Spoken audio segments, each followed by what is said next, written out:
Voltamos com a Laís Guisella, ela é nutricionista, especialista em geriatria. E ela estava falando sobre a perda de massa magra.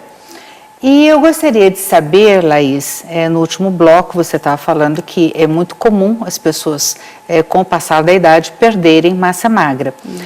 É uma coisa perigosa? O que acontece? Sim, então a perda de massa magra associada com perda de função, ela piora o desempenho das atividades diárias. Então, por exemplo, aquele idoso que ele senta num banco, que é um pouco mais baixo, ele não consegue levantar sozinho, você tem que dar a mão para fazer ele levantar, ele já não tem força na perna. Então, isso já é um indício de que a sarcopenia, que é essa doença, perda de massa magra junto com perda de função, já está surgindo. Entendi. E aí, a sarcopenia, ela deve ser tratada, diagnosticada, porque ela prejudica também o sistema imunológico desse idoso. E aí ele começa a ficar doente sempre. E aí, às vezes, uma simples pneumonia, que pra gente a gente trata fácil, para esse idoso já não vai ser fácil.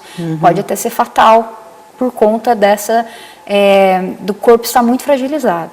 Entendi. E aí tem como a gente prevenir, né? Não chegar a esse nível de sarcopenia. Como prevenir? Então, desde novo, praticando atividade física e associado com uma alimentação saudável, consumindo proteína, porque tem muito idoso também, jovem, que não consome proteína. Então, por exemplo, no café da manhã, é pão com manteiga e um café preto. Não tem proteína nenhuma nesse café. O que é proteína? Proteína, geralmente... Vamos explicar direitinho, né? Porque as pessoas falam, não, proteína é só carne. Não. Então, tem proteína de origem animal, proteína de origem vegetal. Animal, a gente pensa na carne, mas também é leite, os seus derivados, queijo, ovo também é uma proteína. E de origem vegetal são as leguminosas. O que é isso? Feijão, ervilha, grão de bico e lentilha. Olha que interessante, gente. Isso é muito bom. É bom saber porque o que acontece? A gente acha que... Mas, por exemplo, a proteína é só carne de ave, de peixe, né, ou de boi. E não é. Não. Tem, então, em todos os vegetais. Mas o ferro M só tem na carne?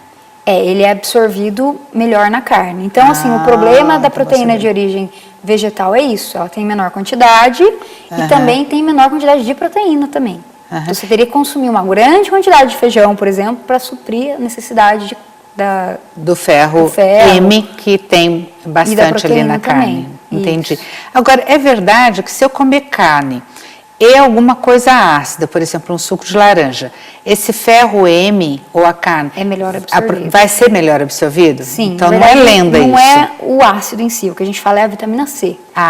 Então, o que tem ali no limão ou na laranja? É a vitamina C. Então, associar o consumo de vitamina C com o ferro, melhora a absorção desse ferro. O ferro tem todas as proteínas? Sim. Sim. Isso é bom saber, mas assim, quantidades diversificadas, bastante, né? Agora a gente está falando sobre perda de massa magra, eu quero falar sobre perda de osso, massa óssea, né? A osteoporose é comum nos idosos, do ponto de vista nutricional, o que pode ser feito? E se existe uma dieta específica para a prevenção e tratamento da hipertensão arterial? Olha só, duas perguntas em uma. Então, explorar o conhecimento dela. A osteoporose, então, é a perda da massa óssea, que causa fratura, ela é um risco grande para idoso. E aí a gente tem que ficar atento no consumo do cálcio, que é importante para fortalecer esse osso. Então, consumir diariamente pelo menos 4 porções de leite e seus derivados já seria suficiente, então queijo, iogurte, coalhada, e também a gente encontra cálcio nas folhas verdes escuras, então na couve, no brócolis, na rúcula, também tem. Só que para a gente conseguir absorver bem esse cálcio, a gente tem que ter vitamina D no nível adequado, e aí não tem no alimento a vitamina D, a gente só consegue através expor o corpo à luz solar. Lógico que não meio-dia, naquele sol mais ameno, né? E a gente tem que expor realmente o corpo. Então, assim, do jeito que eu tô, eu não estaria absorvendo nada do sol. Então, eu teria que estar com os braços e com as pernas livres, né? Quanto tempo por dia? De 15 a 20 minutos, estar exposto ao sol. O horário é da manhã, 10 horas da manhã? Ou no fim da tarde ali, né? Então, mas o grande problema, por exemplo, a gente trabalha o dia inteiro, sai de casa às 8 da manhã.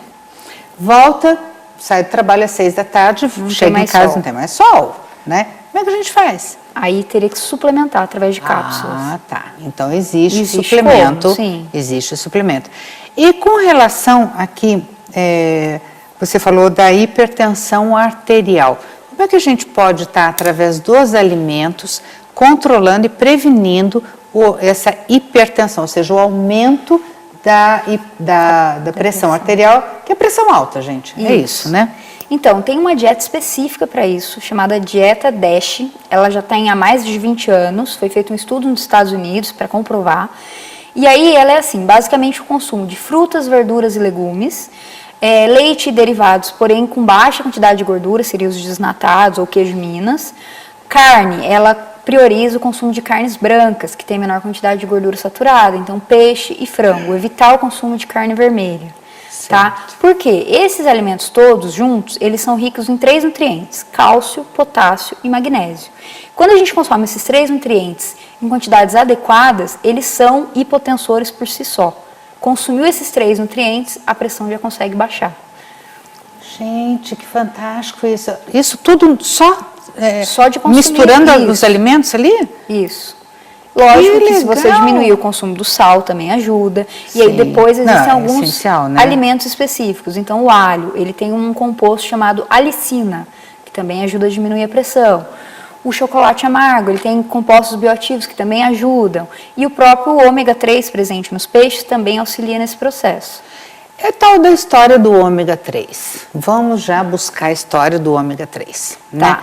O que é isso? Para que serve? Por que é tão importante? Por que todo mundo fala do tal do ômega 3, que é horrível de tomar, né? Eu acho que era aquele óleo de rícino de bacalhau que a gente tomava quando era criança, é isso? Então, esse óleo é que antigamente vocês tomavam na colher ali, né? Hoje em dia a gente toma em cápsula, Nossa, né? Eu lembro minha mãe dando colherada de óleo rícino de bacalhau. Gente, Então, o ômega 3, ele tem um sentido de prevenção cardiovascular. Então, quem tem na família alguém que já teve infarto, alguma doença cardiovascular, é interessante essa pessoa, se não consome peixe diariamente, suplementar ômega 3, nesse sentido de prevenção cardiovascular. E aí, assim, se a pessoa quer prevenir, tem uma dosagem. Se a pessoa já tem o problema e precisa tratar, é uma dosagem maior. Entendi. Tá? E aí tem uma dica, mesmo a cápsula, às vezes a gente consome e fica lembrando daquele óleo de peixe, né? Então o ideal é a gente consumir antes de uma grande refeição, então antes do almoço, porque você consome e vai comer, aí você não vai ficar lembrando mais. Agora finalmente eu vou conseguir então ingerir o tal do ômega 3. Mas a gente vai para um pequeno intervalo e já retornamos, não sai daí porque a gente vai conversar ainda sobre as nozes, vamos conversar sobre tudo que é importante e os antioxidantes, né? A uva, eu quero conhecer assim, o que é que ajuda a gente a permanecer não só com melhor qualidade de vida, mas também com uma pele melhor, né? Sai daí, não, a gente já volta.